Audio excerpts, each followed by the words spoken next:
আমরা এখনও সরকারের পক্ষ থেকে অফিসিয়ালি কোনো নির্দেশনা প্রাপ্ত হয়নি, তবে সরকারের নির্দেশনা অনুযায়ী আমরা নির্বাচন সংক্রান্ত দায়িত্ব পালন করব।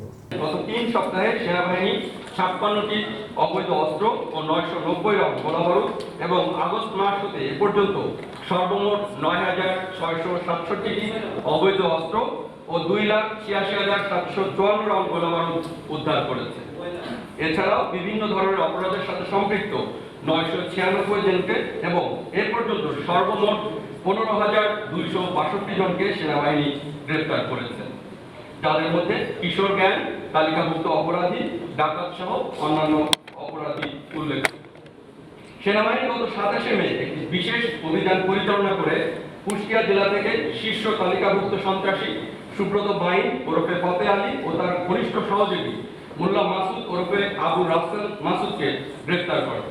পরবর্তীতে তাদের নিকট হতে প্রাপ্ত তথ্যের ভিত্তিতে হাতিরঝিল এলাকা থেকে সুব্রত বাইনের অপর 2 সহযোগী শুটার আরাফাত এবং শরীফকে 5টি অত্যাধুনিক বিদেশি পিস্তল, 10টি ম্যাগাজিন, 53 রাউন্ড অ্যামিউনিশন ও একটি স্যাটেলাইট ফোন সহ সেনাবাহিনী গ্রেফতার করে।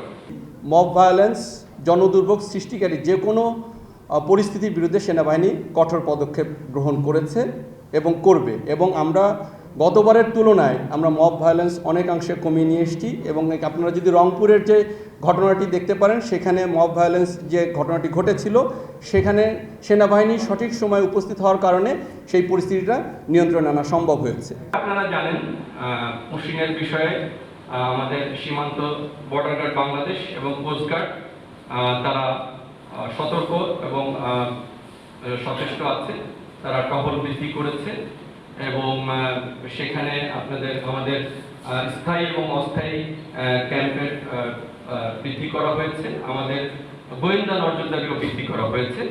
তো এই বিষয়ে সেনাবাহিনী অন্তর্ভুক্ত হওয়ার মতো বিষয় এখন অনুভূত হয়নি।